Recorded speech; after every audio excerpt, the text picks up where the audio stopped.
When Sarah Mitchell signed up for what she thought was a routine wilderness survival course, she never imagined she'd become the center of the largest search and rescue operation in Colorado's history. What started as a simple weekend camping trip would transform into a test of human endurance that would push her beyond every limit she thought she had.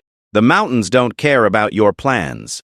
They don't care about your experience, your equipment, or your confidence. When nature decides to remind you who's really in charge, it does so with brutal efficiency.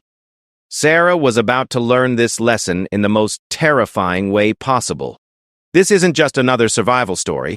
This is the account of how one woman's fight for survival in the unforgiving wilderness became a beacon of hope that brought together strangers, tested the limits of military precision, and proved that sometimes the most ordinary people are capable of the most extraordinary things. The rescue that followed would involve elite Army Rangers, cutting-edge technology, and a race against time that had an entire nation holding its breath. But before the helicopters, before the media attention, before she became a symbol of human resilience, Sarah was just a 29-year-old accountant from Denver who thought she knew what she was getting herself into. She was wrong. And that mistake would change everything. Sarah Mitchell had always been the kind of person who researched everything to death. When she decided to take a wilderness survival course, she spent 3 weeks reading every blog post, watching every YouTube video, and studying every gear list she could find. Her apartment became a temporary outdoor store, filled with sleeping bags, water purification tablets, emergency blankets, and enough freeze-dried meals to feed a small expedition. Her friends thought she was crazy. "You work with spreadsheets all day, Sarah," her roommate Jessica had said, watching Sarah practice tying knots in their living room. "Why do you want to go sleep on rocks and eat bugs in the mountains?" But Sarah had her reasons. At 29, she felt like her life had become too predictable, too safe. She woke up, went to her accounting job, came home, watched Netflix, and repeated the cycle. The wilderness course seemed like the perfect way to break out of her comfort zone and prove to herself that she was capable of more than balancing books and analyzing spreadsheets. The course was run by mountain survival experts, a company with an excellent reputation and experienced guides. The website promised a life-changing experience that would teach participants essential wilderness skills while pushing them to discover their inner strength. Sarah had signed up for the advanced 3-day program, despite having never spent a night camping in her life. When she arrived at the base camp in the Colorado Rockies on a crisp Friday morning in late September, Sarah felt a mixture of excitement and nervousness that reminded her of the first day of school. The mountains loomed around them, their peaks dusted with early snow that gleamed white against the deep blue sky. The air was thin and sharp, carrying the scent of pine and the promise of adventure. There were 8 participants in total, ranging in age from 22 to 45. There was Marcus, a software developer from Austin who looked like he lived at the gym. Jennifer, a nurse from Phoenix who had completed 2 marathons. David and Rebecca, a married couple from Seattle who did triathlons together. Kyle, a college student studying environmental science. Maria, a chef from Santa Fe who wanted to learn about foraging. And Tom, a recently retired police officer from Chicago. Their instructor was Jake Morrison, a weathered man in his early 40s who moved through the wilderness with the fluid grace of someone who had spent more time in the mountains than in civilization. He had served as an Army Ranger before becoming a survival instructor, and his calm confidence immediately put the group at ease. "The mountains will teach you more about yourself than any classroom ever could," Jake told them during the opening briefing. "But they're not forgiving teachers. Every decision you make out here matters. Every mistake has consequences. My job is to keep you safe while you learn those lessons." The first day was spent learning basic skills at the base camp. They practiced building shelters using natural materials, learned how to purify water from streams, and discovered which plants were edible and which could kill them. Sarah threw herself into every lesson with characteristic intensity, filling a notebook with detailed observations and diagrams. Jake noticed her dedication. "You're a thorough student, Sarah," he said during a break. "But remember, knowledge is only half the battle out here. The other half is trusting your instincts and staying calm when things don't go according to plan." Sarah nodded, but privately she thought that thorough preparation would prevent most problems before they started. She had contingency plans for her contingency plans, and she felt confident that her methodical approach would serve her well in the wilderness. The second day brought their first real challenge. Jake led them on a 6-mile hike to a remote area where they would spend the night using only the skills they had learned. The trail was steep and rocky, winding through dense forests of aspen and pine before emerging above the tree line onto windswept ridges. Sarah struggled more than she had expected. Despite her research and preparation, nothing had really prepared her for the physical demands of hiking at altitude while carrying a heavy pack. Her legs burned, her lungs fought for air, and her shoulders ached from the weight of her carefully selected gear. But she pushed through, determined not to be the one holding back the group. When they finally reached their destination, a small clearing near a mountain lake, Sarah felt a surge of pride that was unlike anything she had experienced in her comfortable office job. The evening was magical. They built a fire using primitive techniques, cooked simple meals over the flames, and shared stories under a canopy of stars more brilliant than any Sarah had ever seen. The city girl, who had never spent a night away from electric lights, found herself mesmerized by the vast darkness punctuated by countless points of light. "This is why I do this," Jake said, settling beside the fire with a cup of hot tea made from pine needles. "Out here, all the noise of modern life falls away. You remember what's really important." Sarah understood what he meant. For the first time in years, she felt truly present, fully engaged with the world around her, instead of lost in the endless cycle of emails, deadlines, and obligations that normally consumed her thoughts. Then, the third day started before dawn. Jake woke them while the stars were still visible, explaining that they would be attempting a more challenging exercise. "Today, you'll each spend 4 hours alone in the wilderness with minimal gear," he announced. "This is about building confidence in your individual abilities and learning to trust yourself." The group would be split up and positioned at different locations within a 2-mile radius. Each person would receive basic supplies and a simple task: build a shelter, find and purify water, and signal for pickup at the designated time. Jake would monitor everyone remotely and provide assistance only in genuine emergencies. Sarah felt her stomach flutter with anxiety but also excitement. This was what she had been preparing for, the real test of everything she had learned.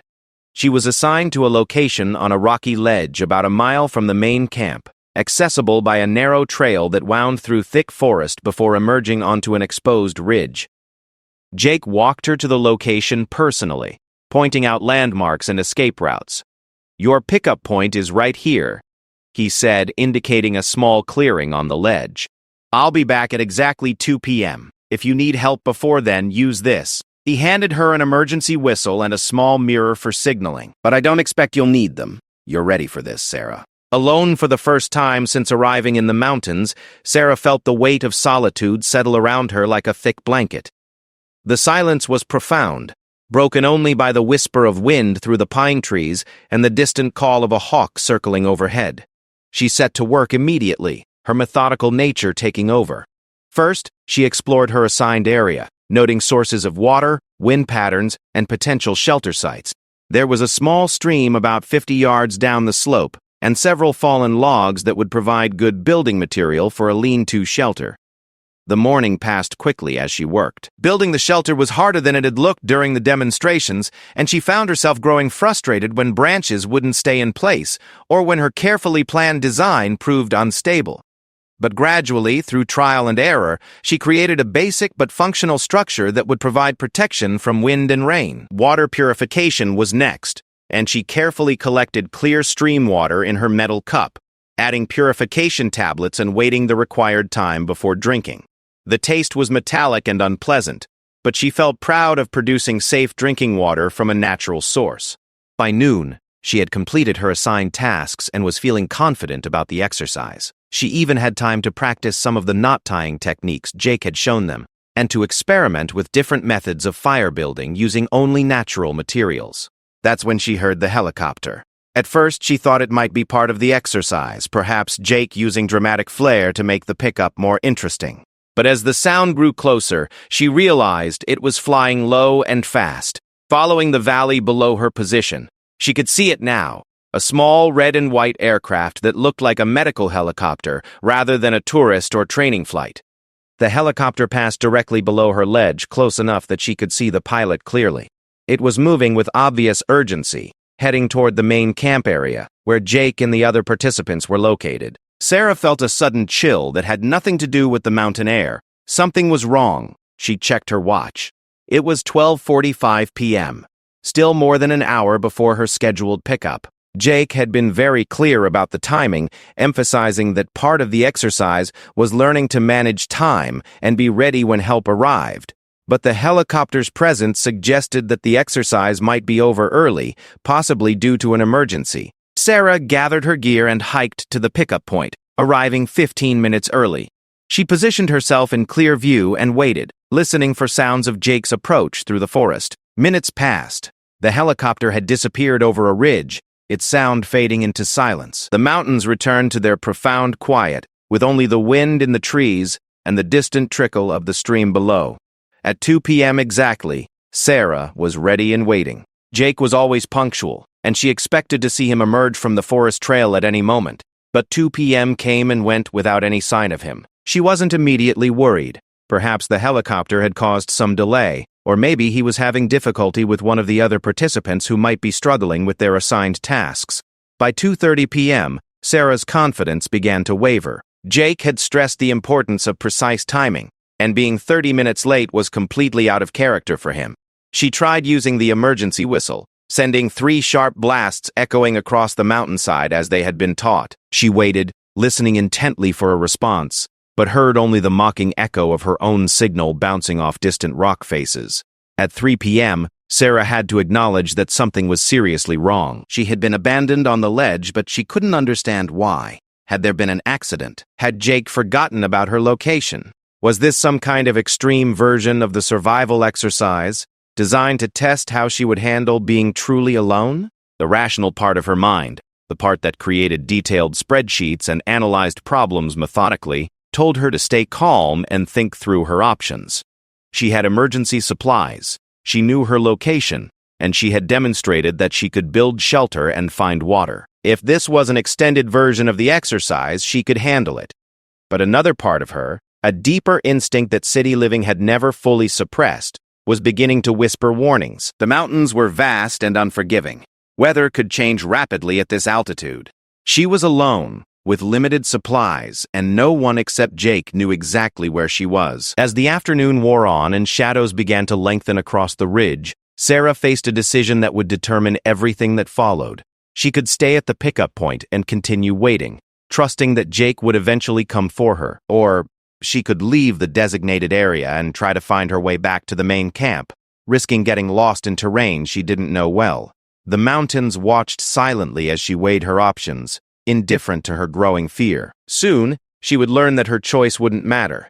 Events far beyond her control had already set in motion the chain of circumstances that would transform her simple survival exercise into a desperate fight for life itself. But for now, as the Colorado sun began its descent toward the western peaks and the temperature started to drop, Sarah Mitchell sat alone on a narrow ledge thousands of feet above the nearest road, still believing that her careful preparation and methodical approach would be enough to see her through whatever challenge the wilderness might present. She was about to discover just how wrong she could be. By 4 p.m., Sarah's methodical mind had shifted into crisis management mode. She spread her emergency whistle signals to every 30 minutes, creating a systematic pattern that any rescuer would recognize as deliberate rather than random distress calls. Between signals, she worked on improving her shelter and gathering additional firewood, keeping busy to prevent panic from taking hold.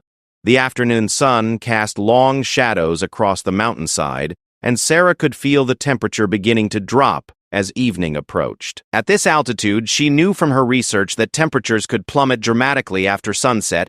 Even during the day, the thermometer might read comfortable numbers. As she worked, Sarah's mind raced through possible explanations for Jake's absence. The most logical scenario was that one of the other participants had experienced a medical emergency requiring all of Jake's attention and possibly evacuation by helicopter. That would explain the aircraft she had seen earlier. In such a situation, Jake might have been forced to delay or postpone the individual pickups while dealing with the crisis. But even as she tried to rationalize the situation, doubt gnawed at her. Jake had emphasized repeatedly that safety was his top priority, and abandoning anyone alone in the wilderness went against every principle he had taught them. He had backup plans for backup plans, communication procedures, and strict protocols designed to prevent exactly this kind of situation. As the sun sank lower toward the western peaks, Sarah made a decision that reflected both her practical nature and her growing concern. She would spend the night at the pickup point, giving Jake every opportunity to reach her, but she would prepare for the possibility that she might need to find her own way out the next morning. Her shelter, which had seemed adequate during the afternoon warmth, now looked pitifully small against the vast indifference of the mountains. Using techniques Jake had taught them, Sarah reinforced the structure with additional branches and pine boughs, creating better insulation and wind protection. She gathered enough firewood to last through the night, arranging it carefully within easy reach of her shelter. Water was her next concern. The stream below provided a reliable source, but it required a treacherous climb down a steep slope in gathering darkness. Sarah made 3 trips before sunset, filling every container she had and treating the water with purification tablets. Each trip down the rocky slope and back up to the ledge left her more exhausted, but she knew that dehydration could become deadly within days. As darkness settled over the mountains, Sarah built her first solo campfire using the primitive techniques Jake had demonstrated. The process took far longer than she had expected, and by the time flames finally caught and held, her hands were raw from friction burns, and her patience was nearly exhausted. But the sight of firelight dancing off the surrounding trees brought a comfort that went deeper than mere warmth. The night sounds of the wilderness were unlike anything Sarah had experienced in the city. During the group camping experience, conversation and Jake's reassuring presence had masked the profound isolation of the mountains. Now, alone with only her fire for company, she became acutely aware of every sound: the hoot of an owl somewhere in the darkness, the rustle of small animals moving through the underbrush, the whisper of wind through pine needles, and occasionally more disturbing sounds that she couldn't identify. Sarah had read about the psychological challenges of wilderness survival, but intellectual knowledge proved inadequate preparation for the reality. As the night deepened, her imagination began transforming ordinary sounds into potential threats. Every crack of a branch became a large predator approaching her campsite. Every distant call could be something dangerous communicating with its pack. She tried to maintain her systematic approach, checking her watch regularly and adding wood to the fire at precise intervals. But time seemed to move differently in the wilderness darkness. Minutes stretched into what felt like hours, and she found herself checking her watch obsessively, unable to believe how slowly the night was passing. Around midnight, Sarah heard something that made her blood run cold. Somewhere in the darkness beyond her firelight, she heard what sounded unmistakably like human voices. They were distant and distorted by the mountain acoustics, but they seemed to be calling out in patterns that suggested a search operation. Her heart leaped with hope and relief. Jake had finally organized a rescue party to find her. She immediately began signaling with her emergency whistle, sending the 3-blast pattern she had been taught. She added wood to her fire, creating a larger blaze that would be visible from a distance, and used her emergency mirror to reflect the firelight, sending flashing signals in all directions. But the voices, if they had been voices at all, didn't come closer. Sarah continued signaling for over an hour, shouting herself hoarse and maintaining a blazing fire that consumed most of her carefully gathered wood supply. Eventually, she was forced to acknowledge that either the voices had been her imagination, distorted by exhaustion and stress, or the search party had moved on to other areas. The realization that she might have missed her chance at rescue was devastating. Sarah found herself fighting back tears for the first time since the ordeal began. All her preparation, all her research and planning had not equipped her for the psychological toll of extended isolation in an environment where every decision could mean the difference between life and death. But Sarah had not survived 29 years and built a successful career by giving up when things got difficult. She forced herself to think rationally about her situation. Even if she had missed a search party, they knew generally where she was supposed to be. Jake had walked her to this location personally and knew her pickup point. Any rescue operation would eventually focus on this area. The logical thing to do was to make her location as visible as possible during daylight hours, and conserve her energy for signaling when rescuers were most likely to be searching. She rebuilt her fire to a sustainable level, wrapped herself in her emergency blanket and sleeping bag, and settled in to wait for dawn. Sleep came in brief, fitful intervals. Every sound jerked her back to alertness, and the cold seeped through her gear despite her careful preparation. By the time pale light began filtering through the trees, Sarah felt like she had been awake for days rather than hours. The second morning brought both hope and growing concern. Sarah's systematic mind recognized that she now faced a decision point. She had been missing for approximately 18 hours. In normal circumstances, a search and rescue operation should already be underway. The fact that she hadn't seen any clear signs of organized searching suggested that either her situation was more complicated than she had realized, or that something had happened to prevent Jake from reporting her location.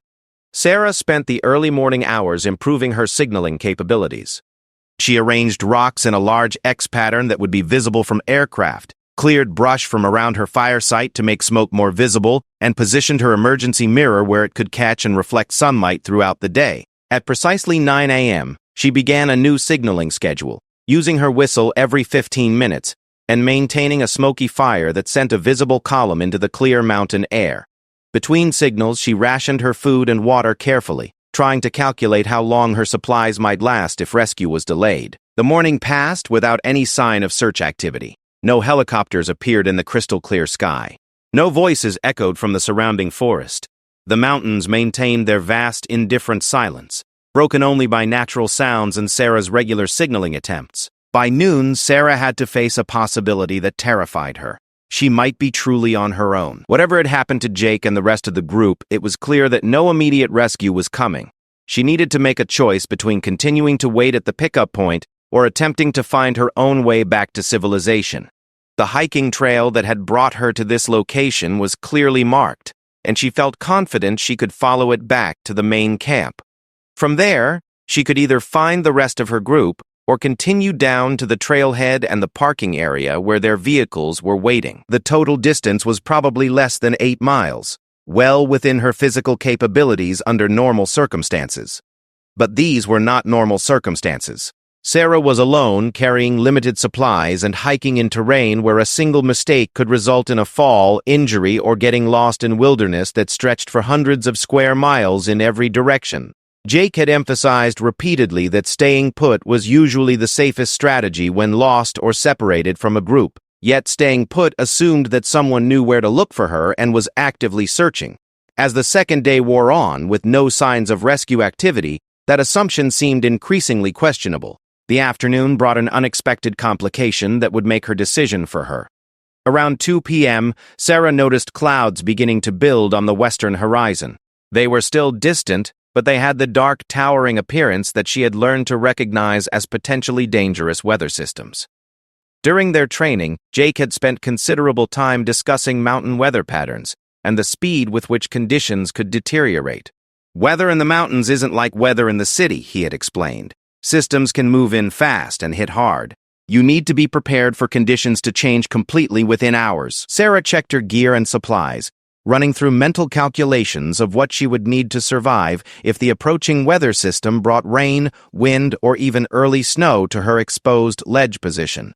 Her shelter was adequate for fair weather, but a serious storm would test its limits. Her food supplies were already running low, and she had only enough purification tablets to treat water for a few more days.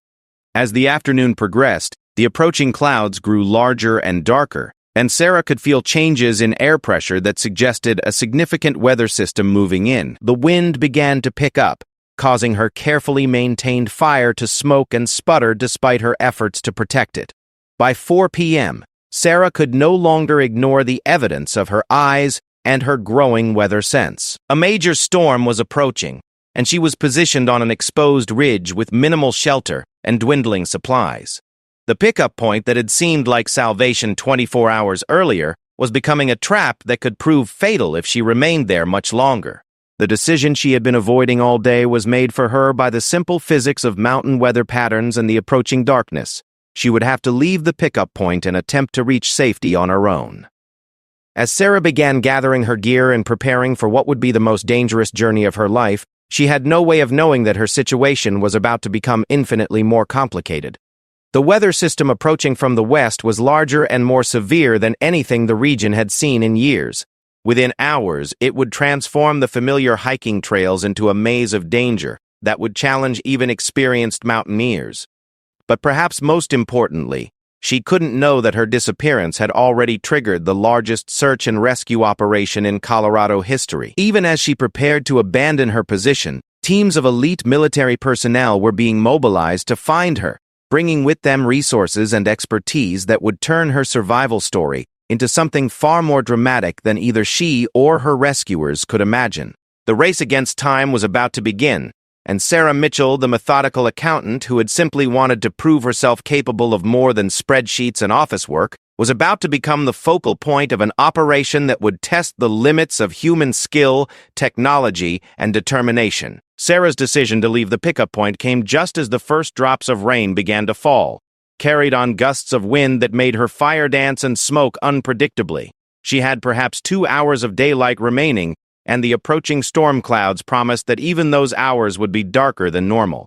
Packing her gear with the same methodical precision she applied to everything else, Sarah double-checked each item against the mental inventory she had maintained since the exercise began. Water purification tablets, emergency blanket, first aid supplies, the small amount of food she had left, fire-starting materials, her emergency whistle and signal mirror. Everything fit into her day pack. But the weight seemed heavier now than it had when the trip started, probably due to fatigue and stress rather than any actual increase in mass. Before leaving her temporary home on the ledge, Sarah took one final action that reflected both her practical nature and her growing understanding of wilderness survival. Using rocks and broken branches, she constructed an arrow pointing in the direction she planned to travel, along with her initials and the current date scratched into a piece of bark. If search teams did eventually reach this location, they would know which way she had gone. The hiking trail that had brought her to the ledge was clearly marked and well-maintained, but it looked different now than it had during Jake's guided tour 2 days earlier. What had seemed like a pleasant forest path now appeared fraught with potential dangers. Every root could cause a twisted ankle, every loose rock could lead to a fall, and every bend in the trail could hide obstacles that might prove impassable for a solo hiker. Sarah forced herself to move slowly and carefully, fighting the urge to hurry as the weather deteriorated around her. She had read enough survival accounts to know that most wilderness accidents resulted from people making poor decisions when rushed or panicked. Better to move deliberately and reach safety late than to rush and not reach safety at all. The trail wound through dense forest for the first mile, and Sarah found the enclosed feeling of the trees both comforting and claustrophobic. On one hand, the canopy provided some protection from the increasing rain and wind. On the other hand, the thick vegetation limited her visibility and made her feel cut off from the broader landscape that might give clues about weather patterns or potential alternate routes. As she hiked, Sarah tried to maintain the mental discipline that had served her well in her professional life. She focused on immediate concrete tasks, placing each foot securely before taking the next step, maintaining her balance on increasingly slippery rocks and roots, checking her map and compass regularly to ensure she stayed on the correct trail. But the physical demands of hiking alone in deteriorating conditions were unlike anything she had experienced. Despite all her research and preparation, nothing had truly prepared her for the way fear and exhaustion would compound each other, making every decision more difficult and every obstacle seem larger than it really was. The rain intensified as Sarah made her way through the forest, changing from scattered drops to steady precipitation that found its way through the tree canopy and began soaking through her carefully selected outdoor clothing. She had researched extensively and invested in quality rain gear, but she was discovering the difference between staying dry during a brief shower and maintaining core body temperature during extended exposure to cold mountain rain. After 2 hours of steady hiking, Sarah reached a point where the trail emerged from the dense forest onto a series of open ridges. Under normal circumstances, this section would have offered spectacular views of the surrounding mountains and valleys. Now, it presented a new set of challenges that made her question whether leaving the pickup point had been the right decision. The wind on the exposed ridges was fierce, driving rain horizontally and making it difficult to maintain balance while carrying a pack. The trail, which had been clearly marked in the forest, became harder to follow as it crossed bare rock surfaces, where wind and rain had washed away the subtle signs that marked the proper route. Sarah found herself stopping frequently to check her map and compass, trying to correlate her position with the topographic features she could see through the rain and mist. What had seemed like a straightforward navigation exercise during Jake's training sessions became a complex puzzle when attempted alone in poor visibility with cold, wet hands that made handling equipment difficult. The temperature was dropping steadily as evening approached, and Sarah could feel her body beginning to lose heat faster than she could generate it through hiking. Her research had taught her to recognize the early stages of hypothermia: uncontrollable shivering, difficulty with fine motor skills, impaired judgment, and growing fatigue that seemed disproportionate to the physical exertion involved.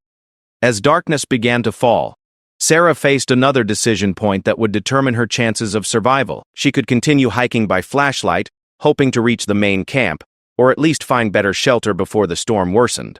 Or she could stop where she was and attempt to build an emergency shelter for the night, conserving energy and avoiding the increased risks of night hiking in poor conditions. The rational part of her mind, the part that had built her successful career through careful analysis and risk management, told her that stopping was the safer choice. Night hiking in rain and wind, on unfamiliar trails, with limited visibility was exactly the kind of scenario that led to accidents and fatalities in wilderness situations. But another part of her, driven by growing desperation and fear, argued for continuing. Every hour spent in the mountains increased her exposure to the elements and reduced her remaining supplies. The longer she remained in the wilderness, the greater the chance that she would make a fatal mistake or encounter a situation beyond her ability to handle. Sarah chose a compromise that reflected both her practical nature and her growing understanding of her own limitations. She would look for suitable shelter locations while continuing to hike, but if she found a good spot or if conditions became genuinely dangerous, she would stop for the night rather than pushing beyond her capabilities. The next hour of hiking tested her decision-making abilities repeatedly. The trail continued across exposed ridges where the wind and rain made progress difficult and potentially dangerous. Several times, Sarah had to stop and wait for lulls in the weather before continuing across particularly exposed sections where a fall could be serious or fatal. But she also encountered terrain that offered potential shelter sites, clusters of large boulders that could provide wind protection, small groves of dense trees, even a few shallow caves formed by rock overhangs. Each location required her to weigh the advantages of immediate shelter against the benefits of continuing toward civilization. Around 8 p.m., as full darkness finally settled over the mountains despite the early hour, Sarah found what appeared to be an ideal shelter site. A large boulder, probably the size of a small house, had split in half millennia ago, creating a narrow but deep cleft that offered protection from wind and rain. The opening faced away from the prevailing storm direction, and the rock walls would provide both wind protection and thermal mass to help retain body heat. Sarah spent 30 minutes exploring the shelter, checking for hazards, and assessing its suitability for overnight use. The floor was dry, covered with years of accumulated pine needles and debris that would provide insulation from the cold rock. The opening was large enough to allow ventilation, but small enough to be warmed by her body heat and a small fire if she could build one. The decision to stop for the night was made for her by her own physical condition. Despite her determination and careful pacing, Sarah was approaching the limits of her endurance. Her hands were becoming numb from cold and wet, making it difficult to handle equipment safely. Her legs were shaking from fatigue, and she had stumbled several times in the last hour, each time coming closer to a potentially serious fall. Setting up her emergency shelter in the rock cleft required every survival skill Jake had taught her, adapted for conditions far more challenging than anything they had practiced. Sarah spread her emergency blanket on the pine needle floor to provide insulation from the ground, then arranged her remaining gear to create the most effective use of the limited space. Building a fire in the confined space required careful planning and execution. Sarah gathered dry materials from deep within the cleft, where years of accumulated debris had been protected from rain. Using techniques Jake had demonstrated, she created a small fire that provided warmth without filling her shelter with smoke or consuming her limited oxygen supply. The night that followed was the longest of Sarah's life. Despite her careful preparations, the cold seeped through her gear and into her bones, making sleep impossible except for brief periods of exhausted unconsciousness. The sound of rain and wind outside her shelter was a constant reminder of how much worse her situation could be. but also of how precarious her current position remained. SAR used the long, dark hours to plan her next day's activities with the same systematic approach she had applied to her professional challenges. She calculated her remaining supplies, estimated distances to potential help, and considered alternative routes if the main trail proved impassable. But she also found herself thinking about things that had never seemed important during her comfortable city life. The warmth of her apartment, the reliability of turning on a faucet and getting clean water, the simple pleasure of a hot meal prepared in a real kitchen. The contrast between her normal life and her current situation was so extreme that it felt almost surreal. As the night wore on, Sarah began to understand something that no amount of research or preparation could have taught her. Wilderness survival wasn't primarily about skills or equipment, though both were important. It was about mental resilience, the ability to keep making good decisions when everything in your environment was trying to break down your judgment and willpower. Dawn, when it finally came, brought mixed news. The rain had stopped, and the wind had diminished to manageable levels. But the temperature had dropped significantly during the night, and Sarah could see fresh snow on the higher peaks around her position. The weather system that had seemed merely challenging the previous evening had developed into something more serious overnight. Sarah's hands were so cold and stiff that it took her nearly an hour to pack her gear and prepare to resume hiking. Every task that should have taken minutes required multiple attempts, and she found herself struggling with equipment that she had handled easily during training exercises. But she was alive, she was functional, and she had survived her first night alone in the wilderness during a significant storm. As Sarah emerged from her rock shelter and looked out at the snow-dusted mountains surrounding her position, she felt a sense of accomplishment, mixed with apprehension about the challenges that still lay ahead. She had no way of knowing that her survival through the night had been observed and recorded by sophisticated surveillance equipment operated by a search team that had been looking for her since shortly after she had first gone missing. The Army Rangers who had been deployed to find her had located her position hours earlier, and they had watched through the night as she demonstrated exactly the kind of resilience and practical problem-solving that their own training was designed to develop. But they had also observed the deteriorating weather conditions and Sarah's growing exhaustion, and they knew that her window of survival was beginning to narrow. The rescue operation that had been carefully planned to test both Sarah's abilities and their own was about to shift into high gear, bringing together military precision, advanced technology, and human courage in a drama that would capture national attention. What Sarah didn't know as she prepared to leave her overnight shelter was that her disappearance had triggered a chain of events that reached far beyond the Colorado mountains. Jake Morrison had not forgotten about her, nor had he abandoned his responsibility as her instructor. The reality of her situation was far more complex than she could have imagined. Jake himself was lying in a hospital bed in Grand Junction, Colorado, fighting for his life after a massive heart attack that had struck him down just hours after dropping Sarah at her assigned location. The stress of leading wilderness expeditions for over 15 years, combined with an undiagnosed genetic heart condition, had finally caught up with him during what should have been a routine training exercise. The helicopter Sarah had seen on her second day had indeed been a medical evacuation aircraft, but not for one of her fellow participants. It had been rushing Jake to the regional medical center after David, the triathlete from Seattle, had found their instructor, collapsed and unconscious at the base camp. His lips blue and his breathing shallow and irregular. The other 7 participants in the survival course had been evacuated immediately once Jake's condition was understood. But in the chaos of the medical emergency, the evacuation checklist that Jake had always insisted upon was forgotten. Sarah's remote location and individual exercise timeline meant that no one except Jake knew exactly where she was or when she was supposed to return. It wasn't until Jake regained consciousness 18 hours later, his first words a panicked inquiry about the accountant on the East Ridge, that anyone realized Sarah was still in the wilderness, alone and unaccounted for.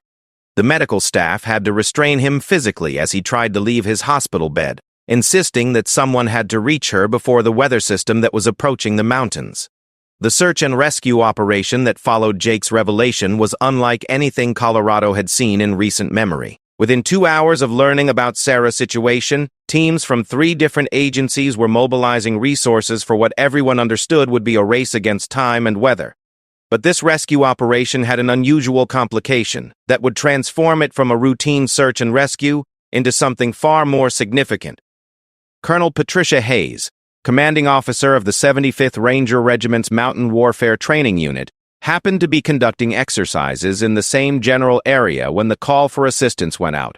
Colonel Hayes was a legend in special operations circles, a 20-year veteran who had earned her reputation in some of the military's most challenging environments. When she learned that a civilian was trapped alone in the mountains with a major weather system approaching, she saw an opportunity to provide her Rangers with the kind of real-world training exercise that no simulation could duplicate. "This is exactly what we train for," she told her assembled team during the mission briefing. One person, adverse weather conditions, complex terrain, and a time-critical situation where failure is not an option. The only difference is that this time the person we're rescuing isn't a fellow soldier. The Rangers who were deployed to find Sarah represented the pinnacle of military training and expertise. Each member of the 12-person team had completed the Army's most demanding schools and had experience in mountain operations around the world. They carried equipment that civilian search and rescue teams could only dream about: thermal imaging devices, satellite communication systems, advanced GPS units, and specialized cold weather gear designed for operations in the world's most challenging environments. But perhaps more importantly, they brought a level of systematic planning and execution that approached the rescue operation as both a humanitarian mission and a training opportunity. Every aspect of the search was carefully coordinated, with backup plans for the backup plans and contingencies for scenarios that civilian searchers might never consider. The Rangers' first task was to establish Sarah's exact location and current condition. Using topographic analysis and Jake's detailed description of her assigned area, they identified the most likely positions she might occupy and began systematic surveillance of each location using long-range optics and thermal imaging equipment. Staff Sergeant Maria Gonzalez, the team's communications specialist, located Sarah's heat signature at the pickup point just as she was preparing to abandon the location ahead of the approaching storm. "We have eyes on the subject," she reported to Colonel Hayes. "Single individual. Appears to be mobile and preparing to move from current position." The Rangers watched from concealed positions as Sarah made her decision to leave the relative safety of the pickup point and begin her solo journey through increasingly dangerous conditions. It was exactly the kind of decision-making moment that their own survival training was designed to address, and they observed her methodical approach to the problem with professional interest. "She's thinking it through," observed Captain James Rodriguez, the team leader. "Good situational awareness, checking weather patterns, preparing gear systematically. She's got good instincts for someone without military training." But the Rangers also understood, better than Sarah possibly could, exactly how dangerous her situation was becoming. The weather system approaching from the west was more severe than local forecasters had predicted, with the potential for heavy snow, high winds, and temperatures that could drop below freezing even at relatively low elevations. As Sarah began her solo hike through the forest, the Rangers initiated a parallel movement that kept her under constant observation while remaining invisible to her. This was exactly the kind of operation they had trained for in mountains around the world, but it was also more complex because their mission was to rescue rather than engage. "We could extract her right now," suggested Sergeant First Class David Kim, the team's medic, as they watched Sarah struggling with the deteriorating weather conditions. "She's showing early signs of exhaustion and possible hypothermia. Why are we waiting?" Colonel Hayes, monitoring the operation from her mobile command post, had made a decision that reflected both military pragmatism and respect for Sarah's determination to save herself. "She's competent, and she's handling the situation. This is valuable training for us, and it's character building for her. We intervene only if she reaches the point where her life is genuinely in danger." The Rangers continued their invisible escort as Sarah made her way across the exposed ridges, noting her decision-making process and her responses to the increasingly challenging conditions. When she chose to stop for the night in the rock cleft, they established a perimeter around her position and maintained watch throughout the storm. "Subject has demonstrated excellent judgment in shelter selection," Captain Rodriguez reported. "Natural wind protection, thermal retention, good visibility for signaling." She's built a sustainable fire and appears to be managing hypothermia risk effectively. But the Rangers were also monitoring weather data that Sarah couldn't access, and they knew that her situation was about to become much more dangerous. The storm system that had brought rain to the lower elevations was developing into a significant snow event at higher elevations, with the potential for several feet of accumulation and whiteout conditions that could make travel impossible. As dawn broke over Sarah's overnight shelter, Colonel Hayes made the decision that would transform the training exercise into something much more dramatic. "Weather window is closing fast," she announced to her team. "We need to be prepared for immediate extraction if conditions deteriorate further. But I want to see how far she can push herself first." The Rangers' overnight surveillance had revealed something that impressed even these elite soldiers. Sarah's systematic approach to survival was remarkably sound, despite her lack of formal training. Her shelter selection, fire management, and gear organization showed a level of practical intelligence that spoke well for her chances of surviving extended exposure if necessary. But they had also observed the physical toll that the experience was taking. Sarah's movements were becoming slower and less coordinated, classic signs of exhaustion and cold exposure. Her decision-making was still sound, but the Rangers could see that she was operating closer to the edge of her capabilities with each passing hour. As Sarah prepared to resume hiking on the morning of her third day in the wilderness, the Rangers were positioning themselves for what Colonel Hayes had designated as the final phase of the operation. If Sarah could demonstrate that she could continue making good decisions under extreme stress, they would allow her to continue. But if she showed signs of impending failure, they would intervene immediately. The test that Sarah didn't know she was taking was about to reach its climax. The weather conditions were deteriorating rapidly.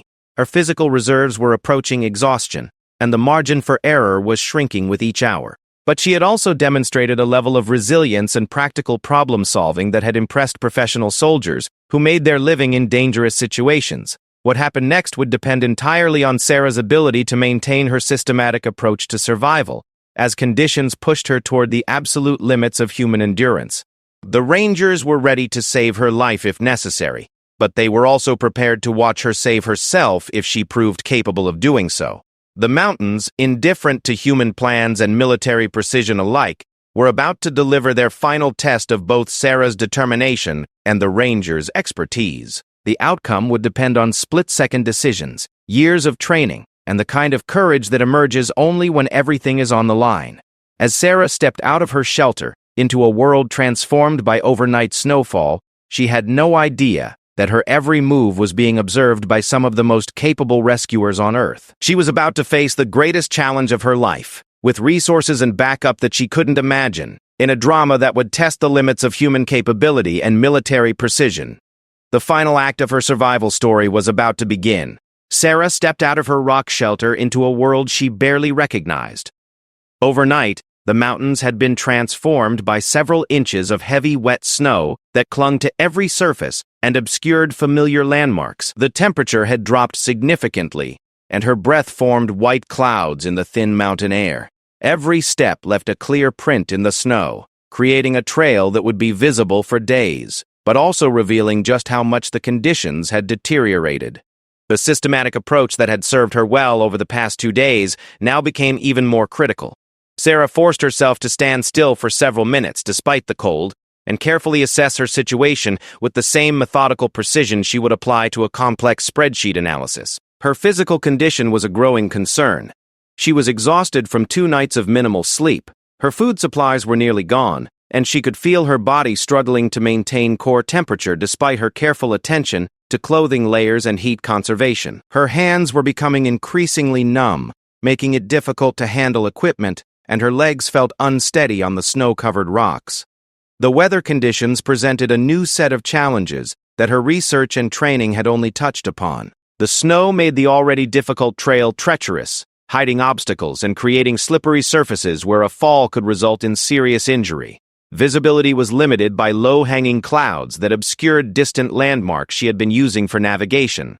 But perhaps most critically, Sarah recognized that she was approaching a decision point that would determine whether she lived or died.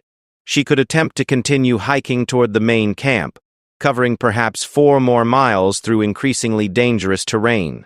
Or she could focus on survival in place, conserving her energy and resources while hoping that search teams would eventually find her location. The logical part of her mind, the analytical framework that had built her career, told her that staying put was the safer choice. Her current shelter was adequate. She had successfully survived 2 nights already, and any search operation would eventually reach this area if they had proper information about her route. But another part of her, driven by growing desperation and a realistic assessment of her dwindling resources, argued for making one final push toward safety. Every hour she spent in the mountains increased her risk of making a fatal mistake, and the improving weather conditions might not last long enough for her to get another opportunity. Sarah made her decision with the same careful analysis she had applied to every challenge over the past 3 days. She would attempt to reach the main camp, but she would do so with a systematic plan that accounted for her reduced capabilities and the increased dangers of the snow-covered terrain. She would move slowly and methodically, checking each step carefully before committing her weight. She would stop every 30 minutes to assess her condition and the weather patterns. Most importantly, she would turn back immediately if she encountered conditions beyond her ability to handle safely. What Sarah didn't know as she began what she intended to be her final push toward safety was that her every move was being observed by the Rangers, who had maintained surveillance throughout the night and were now positioned at strategic points along her probable route. Colonel Hayes, monitoring the operation from her command post, watched through real-time video feeds as Sarah emerged from her shelter and began her careful assessment of conditions. "She's thinking it through," the colonel observed with professional admiration. "Good situational awareness under extreme stress. That's exactly what we try to teach our own people."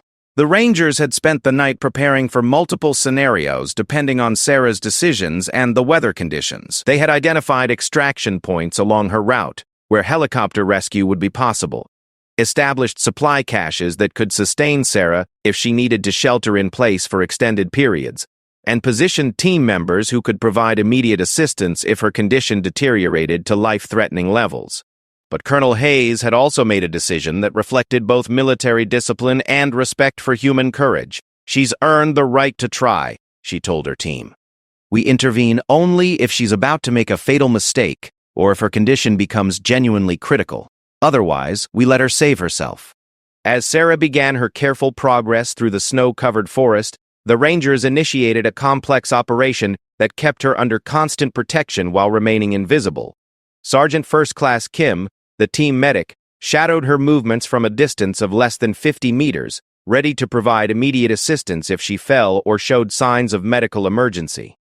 Captain Rodriguez positioned himself ahead of her route, identifying potential hazards and radioing back information that allowed other team members to be prepared for problems before Sarah encountered them.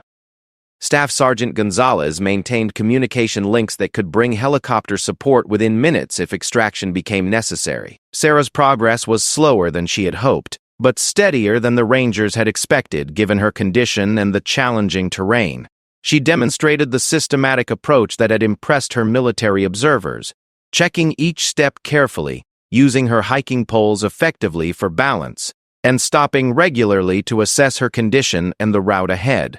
But the Rangers could also see what Sarah couldn't: the physical toll that 3 days of survival conditions was taking on her body. Her movements were becoming less coordinated, and she was making small mistakes that suggested impaired judgment from exhaustion and cold exposure. Most critically, she was beginning to show signs of the tunnel vision that could cause experienced hikers to walk past obvious dangers or miss clear signs of changing weather conditions. 2 hours into her final hike, Sarah encountered the obstacle that would determine the outcome of her survival ordeal. The trail crossed a steep slope that had been transformed by overnight snow into a treacherous traverse, where a single misstep could result in a fall of several hundred feet. Under normal conditions, this section of trail was challenging but manageable for experienced hikers. With snow covering the rocks and obscuring the exact route, it became a technical climbing problem that would test the skills of professional mountaineers. Sarah stood at the edge of the traverse for nearly 15 minutes, using her analytical skills to assess the route and her chances of crossing safely. She could see the trail continuing on the far side of the slope, perhaps 60 feet away, but the route across was partly hidden by snow and would require her to trust her footing on potentially unstable rocks. The Rangers watched her decision-making process with intense professional interest. This was exactly the kind of situation their own training was designed to address, and they knew that Sarah's next decision would determine whether their mission ended in successful rescue or potential tragedy. "She's at her limit," observed Sergeant Kim, watching through high-powered optics as Sarah swayed slightly from fatigue while studying the traverse. "Core temperature is probably borderline, coordination is degraded, and she's been operating on adrenaline reserves for hours." Colonel Hayes faced her own decision point. Sarah was clearly approaching the edge of her capabilities, but she had also demonstrated remarkable resilience and sound judgment throughout her ordeal. The question was whether to intervene before she attempted the dangerous traverse, or to allow her to make the attempt with invisible safety backup. "Position extraction team at the base of the slope," the colonel ordered. "If she falls, we need to be there immediately. But I want to see if she makes the right call here." Sarah's decision, when it came, reflected both her analytical nature and her growing understanding of her own limitations. Instead of attempting the dangerous traverse, she began looking for alternative routes that might allow her to bypass the hazard or find a safer crossing point. Her systematic search led her to a route that was longer but significantly safer, following a ridgeline that added perhaps a mile to her journey, but avoided the exposed traverse entirely. It was exactly the kind of decision-making that survival instructors hoped to teach their students, and it demonstrated that her judgment was still functioning despite her physical deterioration. But the alternative route also brought Sarah into direct contact with the Rangers, who had positioned themselves along the ridgeline to provide security for exactly this contingency. Staff Sergeant Gonzalez was the first person Sarah had seen in 3 days when she emerged from a cluster of snow-covered pine trees and found herself face-to-face with a figure in military winter camouflage, carrying equipment that looked like it belonged in a science fiction movie. "Ma'am, I'm Staff Sergeant Gonzalez, United States Army Rangers," the soldier said calmly, as if encountering exhausted civilians in remote wilderness locations was a routine part of her day. "We've been looking for you. Are you injured? Do you need immediate medical attention?" Sarah's first reaction was relief so profound that her legs nearly gave out beneath her. For 3 days, she had maintained her composure through systematic planning and sheer willpower, but the sight of another human being, especially one who was clearly equipped and trained for mountain rescue, broke through her emotional reserves. But even in her exhausted state, Sarah's analytical mind was working. "How did you find me? How long have you been looking? Is Jake all right?" The answers she received over the next few minutes as Sergeant Kim provided her with food and warm liquids while assessing her medical condition revealed the full complexity of her situation for the first time. Jake's heart attack, the delayed realization that she was missing, the mobilization of military resources for her rescue. But perhaps most surprising was Colonel Hayes' explanation, delivered personally when she reached Sarah's position 30 minutes later, of why the Rangers had observed her struggle for so long without intervening. "You demonstrated exactly the kind of resilience and problem-solving ability that we try to develop in our own soldiers," the colonel said. "You earned the right to save yourself, and you very nearly succeeded. We were here to make sure you didn't die in the attempt, but the survival skills you showed over the past 3 days were impressive by any standard." Sarah's rescue, when it finally came, involved capabilities that seemed almost magical after her days of primitive survival.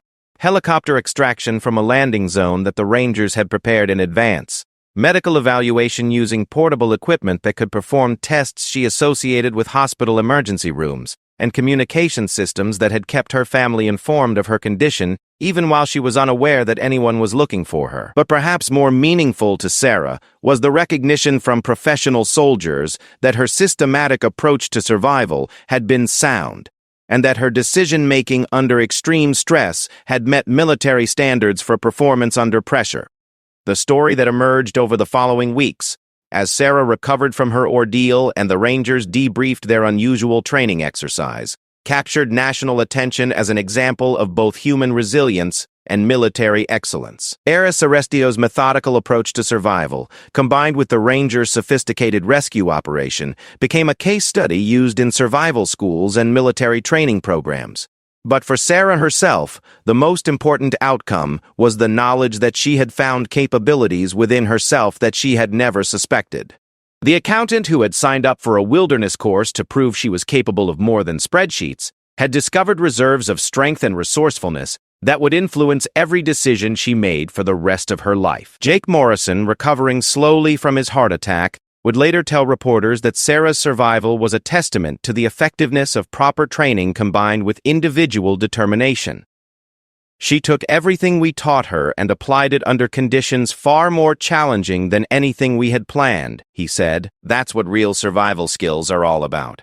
The mountains that had tested Sarah so severely returned to their ancient silence, indifferent to human drama, but having served as the backdrop for a demonstration of both individual courage and collective expertise. Sarah Mitchell had survived not just because of her own efforts, but because she had unknowingly been surrounded by professionals who understood that sometimes the greatest rescue is allowing someone to rescue themselves. Her story would become a reminder that ordinary people are capable of extraordinary things, and that the most sophisticated military training in the world is sometimes best used not to take over, but to provide invisible support for human courage and determination.